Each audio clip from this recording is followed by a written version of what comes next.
Olá, eu sou Davi Jorge e esse é o Tríplice Invicto. Estou lendo Sócrates, a história e as histórias do jogador mais original do futebol brasileiro. Capítulo 6. Sócrates peita Mateus. No Corinthians, Sócrates continuava cultivando os mesmos hábitos dos tempos do Botafogo. Não dispensava cervejinha no da tarde e passara a fumar ainda mais, cerca de 2 maços de cigarro por dia. Nem a chegada do novo técnico, Jorge Vieira, o gerente da firma, que substituíra José Teixeira, mudara a rotina do craque. Vieira, experiente, sabia que o momento não era de pegar no pé de Sócrates. Ainda pouco adaptado a São Paulo, sofrendo com a pressão da torcida alvinegra e com o baixo salário pago por Vicente Mateus. E os últimos meses de 1979 prometiam ser tensos. O Palmeiras de Tele Santana cumpria com campanha irretocável no Campeonato Paulista e chegava ao fim do torneio como grande favorito. A Federação Paulista marcara para novembro uma rodada dupla no Morumbi.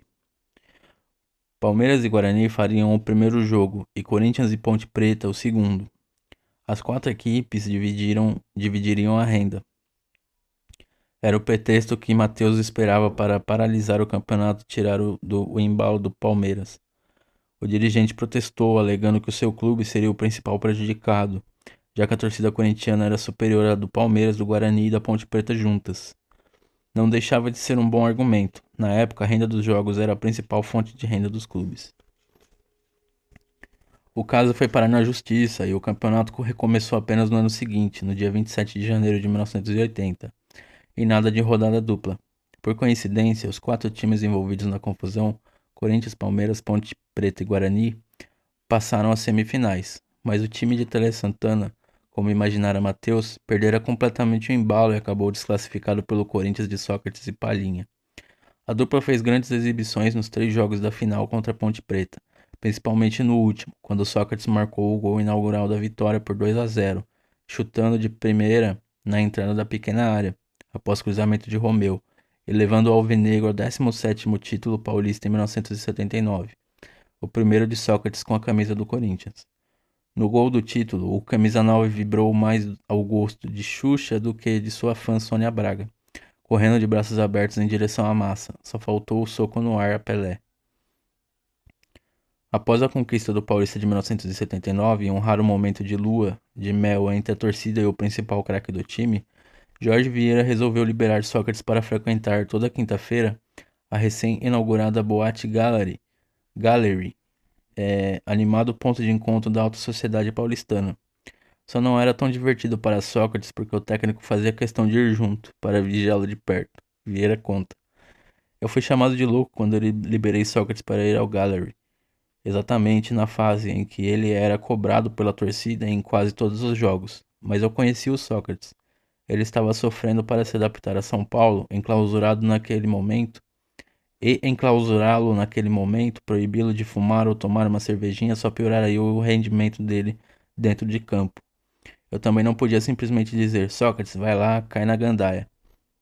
Ainda mais se tratando de uma boate como a Gallery, a mais animada da cidade. Então eu fiz apenas uma exigência, que eu fosse também e que cada um levasse sua respectiva mulher. Ele não gostou muito, sobretudo da ideia de eu ir junto, mas percebeu que era melhor do que nada. Ele se divertia bastante, mas quando chegava por volta da meia-noite, eu batia no ombro dele e dizia: Sócrates, está na hora de ir embora. Tem treino amanhã de manhã. Quase um ano antes da conquista do título paulista, no início de 1979, Matheus, satisfeito com o desempenho de Sócrates, havia chamado o jogador em sua sala, agradecido pelos serviços prestados e habilmente antecipado o aumento de 30 mil para 45 mil cruzeiros mensais, como tinha prometido assim que ele completasse um ano de contrato em agosto. O dirigente achava que o mimo seria o suficiente para acalmar os ânimos do craque. Seu Raimundo chegou a dar várias entrevistas admitindo a besteira de pai por assinar um contrato de 2 anos com o Corinthians. Se eu tivesse combinado por um ano, ele já poderia renovar em melhores condições, aproveitando o sucesso. Mas quando ele foi para o Corinthians, não sabíamos se daria certo ou não. Matheus era famoso por negociar com mão de ferro as renovações de contratos. Sócrates, porém, não cairia no conto do vigário 2 vezes. No dia em que Matheus marcou a reunião para anunciar a antecipação da renovação do contrato, e o consequente aumento de salário, ele e o pai já tinham também uma proposta na ponta da língua: a anulação do primeiro contrato e assinatura de um novo nas seguintes bases: 150 mil cruzeiros mensais no primeiro ano e 225 mil no segundo. Iniciava-se ali uma longa e tumultuada queda de braço entre o craque do time e o teimoso e suvina presidente. Sócrates já esperava que Mateus jogasse duro na renovação e resolveu responder à altura. No livro Democracia Corintiana, A Utopia em Jogo, escrito em parceria com o jornalista Ricardo Gozzi, o jogador explica como reagiu após o dirigente recusar veementemente a proposta de renovação. Passei então a não receber a premiação que era paga a cada jogo. A premiação fazia parte do salário. Ela acumulava com o salário e você pagava imposto de renda sobre tudo. Tudo era salário. O valor do passe, inclusive, era proporcional ao que você ganhava. Era um cálculo prefixado. Você valia X proporcionalmente a quanto ganhava. Então eu deixei de receber os prêmios, pois o pagamento deles não era obrigatório. A única coisa obrigatória era o valor estipulado em contrato, que era sempre um número muito inferior ao que eles realmente pagavam. Nisso eu comecei a não receber para diminuir o valor do meu passe. Dessa forma eu poderia negociar melhor no final. Ele, Vicente Mateus, depositava em juízo e eu devolvia, também em juízo. Sorte minha que eu fiz alguns contratos publicitários no período que aliviaram o meu caixa. Estava exercendo os meus direitos. Meu poder de barganha era maior. Fiquei nessa situação quase um ano. Recebendo apenas o valor estipulado em contrato, depositando o resto em juízo, Sócrates recebeu 30 mil cruzeiros para fazer uma pequena participação na novela Feijão Maravilha, da TV Globo, além de ganhar um bom dinheiro em contratos publicitários com as lojas Arapuã e a marca de material esportivo Topper. Como a novela, a da renovação de contrato, foi amplamente coberta pela imprensa esportiva, o frio e displicente Sócrates, que continuava comemorando os gols à maneira de Sônia Braga, passou também a ser agraciado com outro adjetivo pela massa alvinegra: mercenário. A conquista do Campeonato Paulista, a memorável dupla com Palhinha, os toques geniais de calcanhar e os 26 gols marcados em 1979 não foram o suficiente para estabelecer a paz definitiva entre Sócrates com a torcida. Para piorar, o Corinthians, que começara em 1980 embalado pelo título e pela boa campanha no Brasileirão, foi caindo de produção ao longo do ano. No início de maio, sofreu uma goleada do Vasco no Maracanã, 5-2, com os 5 gols de Roberto Dinamite, que voltava ao time carioca após uma rápida passagem pelo Barcelona. Irregular, o Corinthians caiu na terceira fase, fora das semifinais do Brasileiro. Sócrates não mudou o comportamento dentro de campo, nem fora dele. Mais ambientado em São Paulo, era visto com frequência virando à noite em bares da capital. Também passaram a promover saraus de música em seu apartamento. Que ninguém ousasse se queixar da sua já conhecida falta de afinação, nem da voz fanhosa do intérprete. Ele já era um cantor profissional. Havia acabado de lançar o disco Casa de Caboclo, com 12 clássicos da música sertaneja. A gravadora RCA mandou ingenuamente imprimir 50 mil cópias, mas o disco foi um fiasco de vendas. Nem seu Raimundo, um histórico admirador do cancioneiro popular, teve coragem de ouvir o filho cantando Luar do Sertão, clássico de Catulo da Paixão Cearense. No fim de maio, no auge da crise e da renovação de contrato, e depois de um empate do Corinthians na estreia do Campeonato Paulista diante do Botafogo em Ribeirão Preto, em que o time, ainda sob a tensão da eliminação precoce no Brasileiro, foi vaiado pelos torcedores, Sócrates, para provocar a cúpula corintiana, se deixou fotografar segurando uma camisa da Roma, da Itália, que havia feito uma proposta pelo seu passe. Ingenuamente, o meia fez o jogo que os dirigentes esperavam, aumentando a pressão sobre si mesmo e favorecendo Mateus, que se autoproclamava o defensor dos direitos do Corinthians.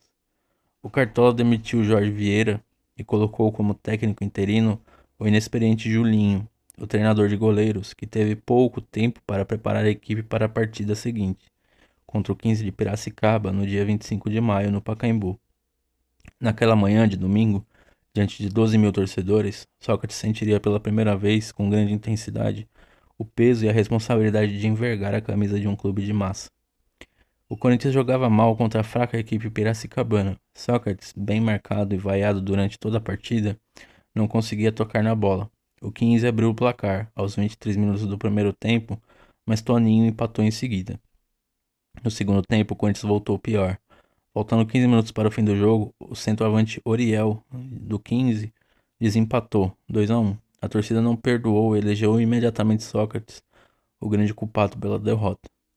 O jogador foi um dos últimos a deixar o Pacaembu. Estava sozinho no estacionamento do estádio quando cerca de 40 torcedores que haviam pulado o alambrado correram em sua direção. A primeira reação de Sócrates foi dar um passo à frente e tentar o diálogo. Ao ver a cena, o experiente zagueiro Amaral, que acabara de chegar ao estacionamento, gritou: "Corre, magrão, eles vão te linchar." Sócrates conseguiu voltar ao vestiário e de lá viu os torcedores chutarem seu carro aos gritos de mercenário. O jogador só deixou o Pacaembu 2 horas depois, escondido no carro do jornalista italiano Andrea Contreras. No dia seguinte ao tumulto no Pacaembu, Sócrates recebeu em casa alguns jornalistas. A todos disse que, logo após o jogo contra o 15, havia pensado seriamente em desistir para sempre do futebol e retomar os estudos em medicina, mas que abandonara a ideia ao conversar com os parentes. Porém, estava disposto pela primeira vez a não recusar as ofertas vindas da Europa e que estava chocado com o comportamento da torcida corintiana que, com 1 minuto de partida, já o vaiava.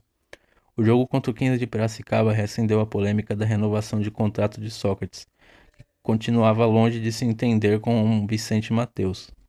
A imprensa estava dividida. O repórter esportivo Fausto Silva, o da Rádio Globo e do jornal O Estado de São Paulo, que mais tarde ficaria conhecido como o apresentador Faustão da TV Globo, achava que o bom senso deveria prevalecer e que era um absurdo Sócrates ganhar menos de 70% do salário de alguns colegas do clube. Já para o sociólogo Bolívar Lamonnier, corintiano fanático, Sócrates simplesmente não tinha alma para jogar numa equipe como o Corinthians. Em 1976-77, o time era tecnicamente inferior ao atual, mas possuía alma. O de hoje, 1980, nem é um grande time, nem tem mais a mística de luta, de garra. Sócrates é uma espécie de Ademir da Guia corintiano, um cracaço, elegante, frio, a quem a torcida assiste jogar por puro deleite, porém sem paixão. E o corintiano é, acima de tudo, um apaixonado. Matérias da Placar, 4 de julho de 1980. O autor de teatro Antônio Andrade, o Tonhão, pernambucano que viera para São Paulo ainda jovem e se tornara corintiano fanático, um típico torcedor de alambrado do Pacaembu, foi mais duro nas críticas. O Sócrates afasta o torcedor. Ele irrita pela sua frieza e pela posição de dono da verdade que assume. Se existe um pênalti duvidoso a favor do Corinthians, ele diz que não foi. Se o juiz validou um gol no lance confuso, ele afirma que realmente foi impedimento. Então, de repente, você vê o time girando em torno de um sujeito assim. Não dá. Também da Placar, 4 de julho de 1980. Um mês após a tumultuada partida contra o 15 de Piracicaba, no dia 27 de junho de 1980, Sócrates estampou a capa da Placar. A entrevista, conduzida pelo diretor da revista e corintiano Juca Kfouri, há controvérsias, era uma clara tentativa de estabelecer uma espécie de trégua entre o jogador, de temperamento frio, e a inflamada torcida alvinegra. Sócrates, porém, não aproveitou o espaço para fazer média. Começou de cara rejeitando o papel de ídolo. Gostam de mim porque acham que eu jogo bem, mas ídolo mesmo é o Birubiru, Zé Maria. Depois de fazer um rápido elogio à torcida, eu adoro jogar no Corinthians por causa dela. Afirmou que a maioria dos torcedores o rejeitava porque o time havia se tornado outro, por influência direta do seu estilo de jogo. A torcida me estranha porque o time mudou. Passou a ser mais lento, mais calmo, com qualquer resultado. Não é mais aquela guerra maluca. Por fim, Sócrates disse que não mudaria a maneira de vibrar em campo, muito menos a de celebrar os gols. É um problema de preparo físico. Se sair correndo para comemorar cada gol, acabo não aguentando. Vicente e Mateus agendou seguidas reuniões com Sócrates e seu Raimundo, mas o impasse continuava. A negociação se arrastou por tanto tempo que ultrapassou o vencimento do contrato, marcado para dia 3 de agosto de 1980. Sócrates parou de jogar, ao mesmo tempo em que aumentara consideravelmente os valores para a renovação. Mateus quase infartou. O jogador que ganhava 30 mil cruzeiros mensais passou a pedir 400 mil de salário, 20 milhões em luvas, além de 10% sobre a renda líquida de amistosos no exterior e a liberação para fazer propaganda de materiais esportivos, inclusive dentro do Parque São Jorge. O dirigente também jogou pesado. Foi às rádios dizer que o Sócrates queria 10% da participação nas rendas em todos os jogos do Corinthians, não especificando de propósito que era apenas em partidas amistosas no estrangeiro.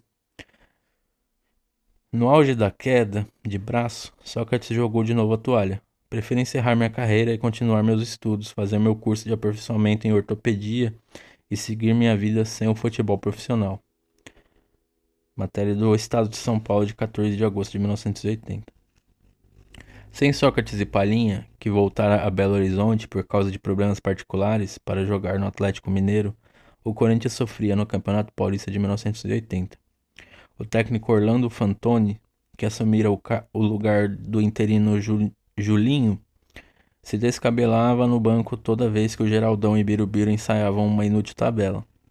Depois de um primeiro tempo irregular, o Corinthians abrira a segunda fase tomando uma goleada de 4-0 do São Paulo. No jogo seguinte, outra derrota, dessa vez para a Inter de Limeira, em pleno Pacaembu por 3-1. Mateus não pensou duas vezes. Demitiu Fantoni e mandou chamar novamente Oswaldo Brandão. O velho e bom técnico teria uma dupla missão: acertar o time e convencer Sócrates a renovar o mais rápido possível com o Corinthians. Brandão levou a nova proposta de Mateus a Sócrates: 15 milhões de cruzeiros de luvas à vista, 300 mil cruzeiros mensais no primeiro ano e 450 mil no segundo. No dia anterior, o próprio seu Raimundo cobrou uma postura mais firme e profissional do filho, e que ele parasse com aquela história de repetir nas entrevistas que iria abandonar o futebol para voltar à medicina. Ninguém acreditava mais. Após conversar longamente com Brandão, Sócrates foi sozinho à casa de Mateus. Passaram a manhã do dia 20 de agosto proseando, almoçaram macarrão com frango, a passarinho e finalmente entraram em acordo. Mateus, de olho nas eleições para a presidência do clube, marcadas para abril do ano seguinte, e confiante na informação de Brandão de que Sócrates desta vez aceitaria sua proposta, já havia convocado a imprensa, que aguardava apenas o sinal do dirigente para entrar na residência. Sócrates, surpreso, foi cercado por dezenas de jornalistas e fotógrafos.